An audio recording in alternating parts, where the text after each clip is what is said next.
I'm glad to say that the rates are low enough that the mandatory program is no longer needed. No longer needed. Mayor Eric Adams made an announcement that starting Monday, March 7th, the mask mandate ends for K-12 students in public schools, and proof of vaccination is no longer needed to go to restaurants, gyms, and other indoor settings.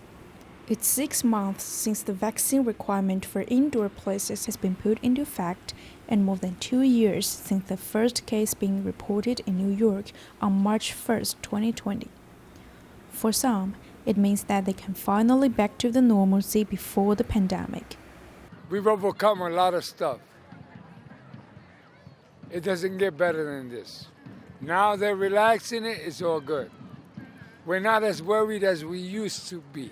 So I have 10-year-old grandsons, and they're no longer masked at school, and I'm so happy about that. And their parents feel secure about the decision that their schools made. The health department released new data illustrating the positive impacts of vaccines, as approximately 48,000 lives saved, 300,000 hospitalizations avoided, and 1.9 million cases averted. However, these numbers are still not a strong enough reason for some to relax.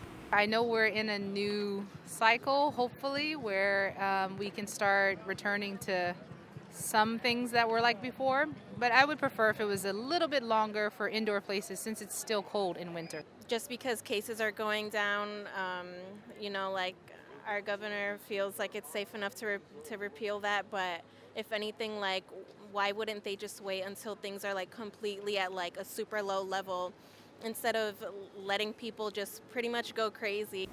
An end of the mask mandate doesn't mean the total removal of VaxPass. Restaurants and businesses are still allowed to enforce a mask mandate or proof of vaccination requirement. Reporting for Pavement Pieces, I'm Pei Zhang.